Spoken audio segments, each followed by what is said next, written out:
All right, hi everybody, welcome back. So we are getting started with chapter 9 today. So we're just coming off of that second exam, and now we're going to be heading into basically the rest of our semester. We're going to be looking at hypothesis testing. Today we're really just going to be talking about what is a hypothesis, how can we analyze hypotheses, and we're going to get more into the kind of the procedure, the mathematics of it in future sections. So not going to cover that stuff today. But this really is, hypothesis testing is the main subject that we're going to be studying for the rest of the semester all the way through the end of the course. So let's go ahead and get started. So first off, we can just define what a hypothesis is. So a hypothesis is a statement regarding a characteristic of one or more populations. So oftentimes these are statements that try to make some form of conclusion about a population. So let's look at some examples.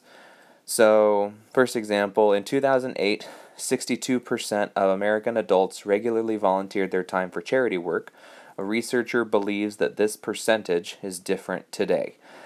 So we have some background information, right? So this is what is previously known about the population of American adults and the hypothesis the researcher is making. So they believe that this percentage is different today. So the hypothesis would be, I hypothesize that this percentage is different, right? It's not 62% anymore.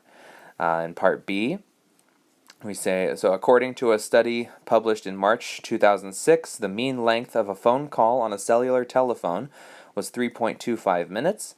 A researcher believes that the mean length of a call has increased since then. So again, we have our background information. So the mean length of a phone call on a cell phone was 3.25 minutes.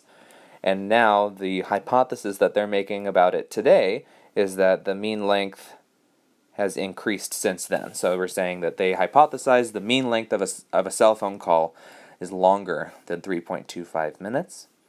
And then part C, using an old manufacturing process, the standard deviation of the amount of wine put in a bottle was 0.23 ounces. So here again we have our old information, was 0.23 ounces.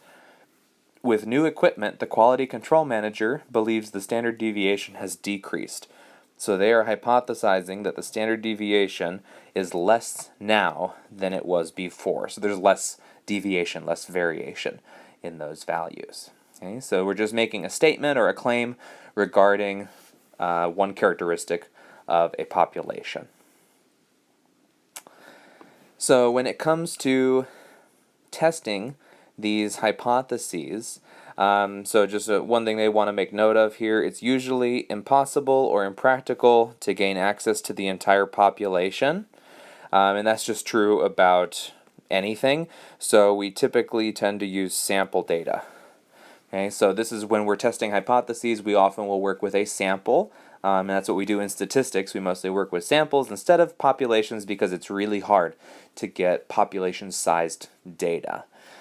So hypothesis testing is a procedure based on sample evidence and probability that we use to test statements regarding these characteristics. So we'll get more into the mathematical side of hypothesis testing later on. Again, we're just kind of starting to look at the basics of hypotheses right now. So the steps in hypothesis testing, so first up, we need to make a statement. So we make our statement that we're trying to either support or reject, depending on what the evidence says. Then we need to, of course, collect some evidence, right? And so this is where we would, ask our questions. We would, give a survey. We would test something. We would get our sample, get our data, in order to run the tests. And then once we have the data, we then analyze it. And then that allows us to make conclusions and determine whether or not our hypothesis was valid. Okay, so let's go ahead and get into section 9.1 here. So some terminology for us, first off. So first we have the null hypothesis, and this is denoted H naught, or H sub 0. This is a statement to be tested. So the null hypothesis is a statement of no change, no effect, or no difference. So when it comes to the null hypothesis, basically we're going to assume that this is true, right? Unless proven otherwise. Okay, so again, null hypothesis, we're just going to assume it's true until we have evidence that suggests it's not true. Okay? Then we have the alternative hypothesis, which we denote H sub 1. This is a claim about the population that is contradictory to the null hypothesis, and this is the statement we're trying to find evidence to support. So if the null hypothesis says, no, nothing is different, we're just going to assume that this is true. And the alternative hypothesis, somebody comes in and says, actually, I think that that's false. I think this other way of doing things is correct. And they get evidence to support that statement. And then we are able to kind of change our way of thinking. We work with the alternative hypothesis then instead of the null. Okay, so when it comes to setting up the null and alternative hypotheses, so you'll see here with the null hypothesis, it's always going to be the same. It's always going to be the parameter equals some value. Okay, because again, the null hypothesis, we're assuming that there's no difference, there's no change from what we already know. But then the alternative hypothesis here, this is where we start to see the changes. So we have either the parameter is not equal to that value, the parameter is less than some value, or the parameter is greater than some value. So these are the possible differences that we could see in our alternative hypotheses. And then type of test over here. So we have 3 types of tests that we're working with right now, and those are the two-tailed test. So that says, right, the parameter, the value, could be greater than, could be less than. So it's on both sides of the value. So that's two-tailed. If the parameter is less than the value, then that's left-tailed, because if you think about, right, the number line, if this is our value, and we're saying that the value is less than this, that's going to be down here. So that's going to be left-tailed. And then if the parameter is greater than the value, then that gives us right-tailed, right? Because if it's greater than, then that puts us over here on the number line. All right, so these are the 3 possible alternative hypotheses. Okay, it's either not equal to, greater than, or less than. All right, so here they just kind of talk a little more in detail about the null hypothesis and alternative. So one term we like to use for null hypothesis is the status quo.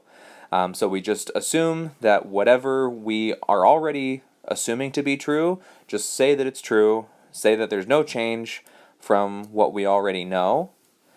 And in order to contradict that, in order to say something to the contrary, we need to have some evidence that supports the alternative hypothesis. So when we talk about being able to support our claim, we are never able to be 100% conclusive with this. We cannot say, I know for a fact that the alternative hypothesis is true. That's just not how we do things in statistics. There's always that level of uncertainty. We don't know 100% that this alternative is true, but we might have strong evidence to suggest that it might be. So when we talk about whether we're going to support this claim or not, really we're only talking with respect to the null hypothesis. So that's going to come into play right here. So when we are discussing our results for hypothesis testing, we are either going to reject the null hypothesis or not reject the null hypothesis. Those are the only 2 outcomes. Okay, so we maintain the status quo, right? We don't reject the null hypothesis, or we do reject. Maybe we found enough evidence to suggest that the null hypothesis wasn't correct, in which case we reject the null. Okay, so let's look at a few examples here. So the same scenarios we saw a minute ago, but now let's determine some hypotheses here. So determine the null and alternative hypotheses. State whether the test is two-tailed, left-tailed, or right-tailed. Okay, so let's go ahead and set this up here. So we have the null hypothesis the alternative hypothesis. So in 2008, 62% of American adults regularly volunteered their time for charity work. A researcher believes that this percentage is different today. Okay, so in this case, we're talking about a percentage or a proportion of American adults. So our variable that we're going to be working with here is p, or p hat. So what we have here is 62% of American adults regularly volunteered their time. So if we assume that the percentage is not different, right? The null hypothesis says we're assuming that nothing has changed. Then we would say that the percentage is still 62%, right? We would say that still 62% of American adults regularly volunteer their time. So as a proportion, right, so we're looking at p hat here. That's the variable we use for proportions. We're going to say the hypothesis is that p hat is 0.62. Okay, so that's our null hypothesis. We're saying that nothing has changed. It's still 62%. The alternative hypothesis, so the one the researcher is bringing to our attention, the researcher believes that this percentage is different today. They don't say whether they think it's higher or lower, just different. Okay, so in other words, that it's not 62 anymore. Okay, so if we wanted to write that as an alternative hypothesis, we could say for an alternative, the percentage of American adults that regularly volunteer their time today is not equal to 62%. Or in other words, p hat is not equal to 0.62. Okay. And then what type of test this is? Well, when we have the not equal in our alternative hypothesis, that means it could be less than, could be greater than. So that's on both sides of 0.62. So this one is going to be a two-tailed test. All right.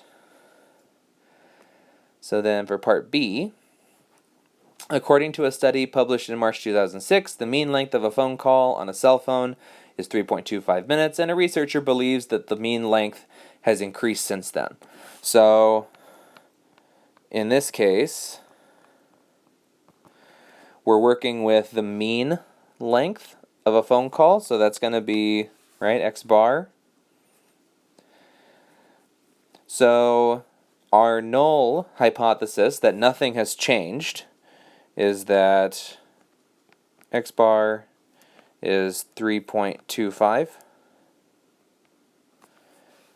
And the researcher, our alternative hypothesis is that the length of call has increased. So the alternative that we're trying to find evidence to support is that this value, this mean value, has increased above 3.25. So it's greater than 3.25.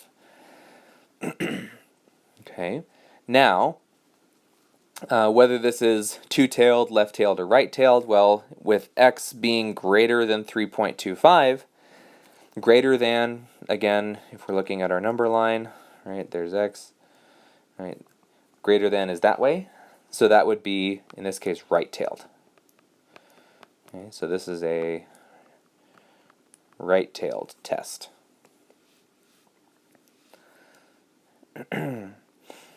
Okay. And then part C, using an old manufacturing process, the standard deviation of the amount of wine put in a bottle was 0.23 ounces. With new equipment, the quality control manager believes the standard deviation has decreased. Okay, so we're looking at standard deviation, so that's S. So we have our null and our alternative. So if we assume no change, that means we're assuming that the standard deviation is still 0.23. But the quality control manager believes, so the alternative hypothesis is that the standard deviation has decreased. So standard deviation is less than 0.23. Right. And since we're dealing with a less than alternative hypothesis, this would be left-tailed. Okay. So we have our kind of three different types of examples here. So we have our two-tailed test, right, when it's greater than or less than, right, just not equal to. And then, of course, we have our right-tailed for the second example, and then left-tailed for this example. Okay. Let's see. Actually, let me want to fix something here. So, yeah, so come back up here with me. What I want to do, I just want to fix this. So, in the hypothesis test, I don't want to put these on here just yet. Let's go ahead and get rid of those. So when we run the test, so when running the test, you don't have to write this down necessarily. So in running the test, we will use p-hat, but hypotheses, whoa.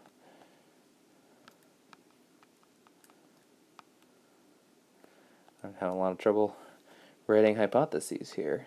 Hypotheses use population. Yeah, so let me just fix these variables here.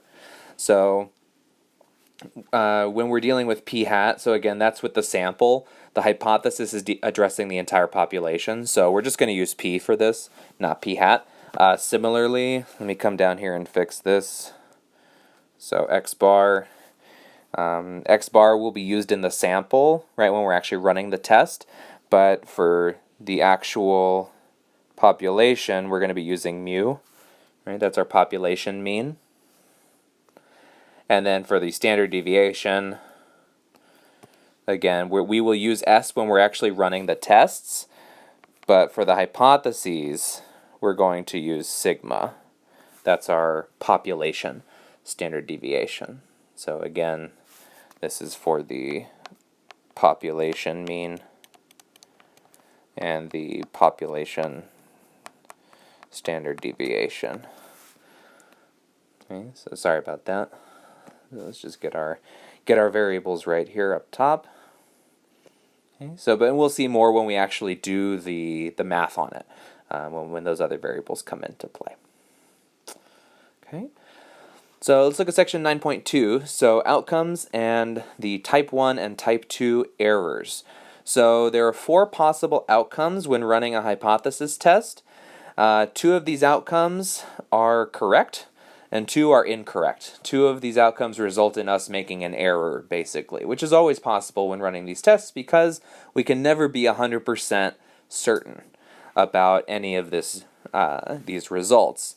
So the first outcome that we get is a good outcome. This is where we reject the null hypothesis when the alternative hypothesis is true. Okay, so again, so we reject the null when the alternative is true.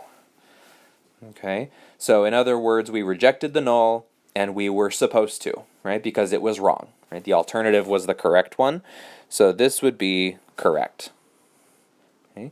The second possible outcome is we do not reject the null hypothesis when the null hypothesis is true. So in other words, the status quo, right, the null hypothesis is actually true, and we didn't reject it. Okay, so we did not find enough evidence to say, no, I think it's something different. And in this case, that was correct, because the null hypothesis was actually true. Okay. And again, this is not something that we would necessarily know. This is just, we're looking at all the possible things that could happen in these tests. Then we get outcome 3.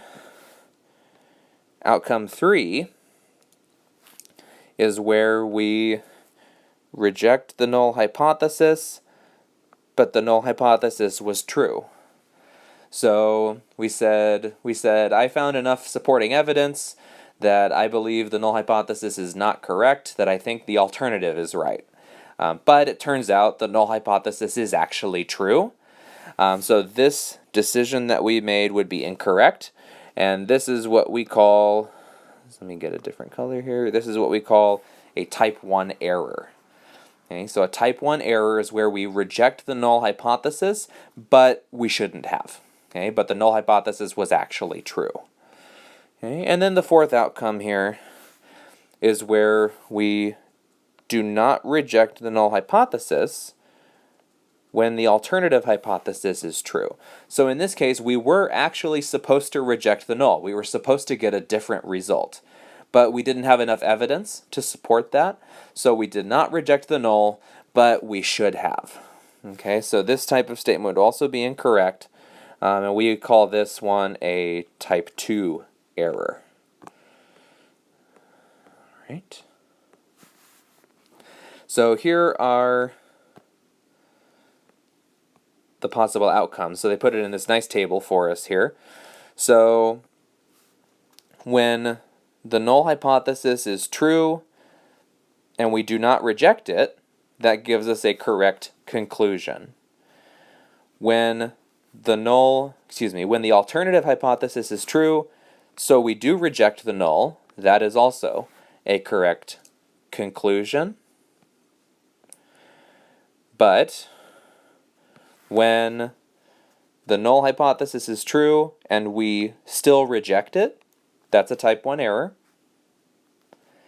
And when the alternative hypothesis is true, but we don't reject the null, right? So we don't actually make that logical jump to say that it's changed, that's a type 2 error.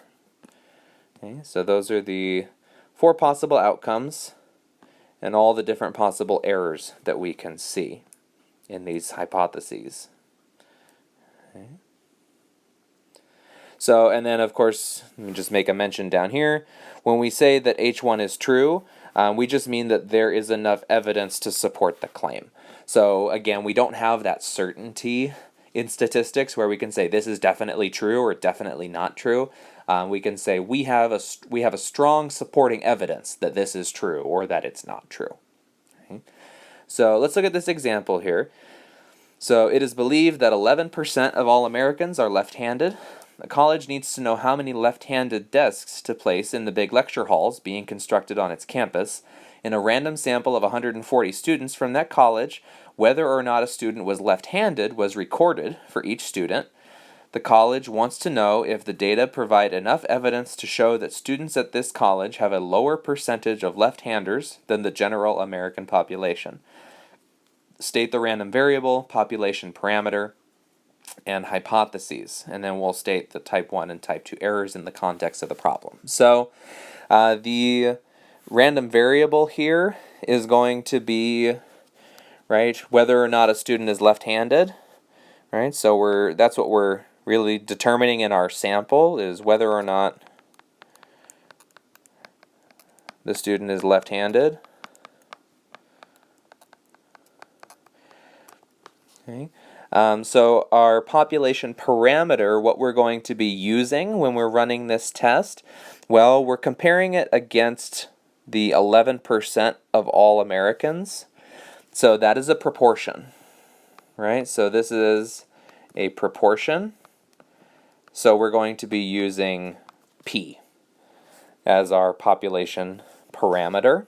Okay, so we're using P for that. And then let's get our hypotheses here. So let's see what this college wants to know. If the data provide enough evidence to show that the students at this college have a lower percentage of left-handers than the general American population. So our null hypothesis, right, our statement of nothing changing, would say that the proportion of students at the school that are left-handed is the same as the American population. It's 0.11. Okay, so that's our no change hypothesis. Now the alternative hypothesis, the one that they're trying to get evidence for, is that they actually have a lower percentage of left-handers, so that their proportion is less than 0.11. So that would be our alternative hypothesis. Okay. Now the errors. Okay, so the possible errors here. with type 1 error, so let me put this in here. Okay, so type 1 error.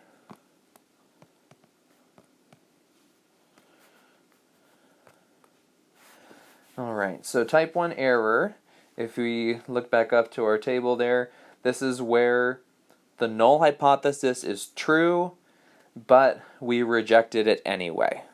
Okay, so this would be in the case, so they conclude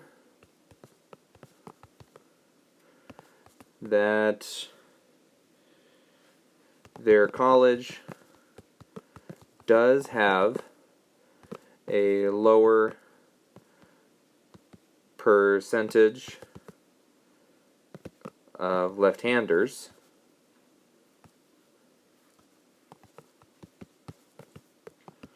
but it doesn't. That would be our type 1 error. So they conclude that their college does actually have a lower percentage of left-handers than the American population, but it actually doesn't. So they rejected the null. They said, yep, it's different, it's lower, but in actuality, it wasn't, right? It was still about the same, so they made an error in their conclusion. Okay, so then the type 2, so type 2 error. Okay, so this, if you go back and look at that table, that is where the alternative hypothesis is true, but they did not reject the null. They did not reject the status quo. So the type 2 error in this case would be they conclude there isn't a difference between their percentage of left-handers. So they conclude there isn't a difference between their percentage of left-handers and the nation's, but there actually is.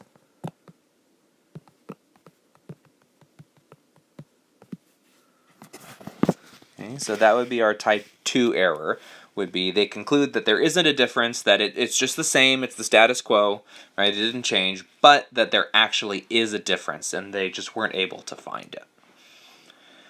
All right, so that would be our type 1 and type 2 error for this situation. Okay, when it comes to working with type 1 and type 2 error, we use different notation for these. So the type 1 error, we use the Greek letter alpha to describe type 1 error. So this is the probability of committing a type 1 error or rejecting the null when it was actually true. And then our type 2 error, we use beta to describe this. This is where we commit a type 2 error, so the probability of not rejecting the null when the alternative was actually true. Now, when it comes to computing these errors, typically we work with alpha the most. Okay, so the probability of making a type 1 error alpha is chosen by the researcher before the sample data is collected.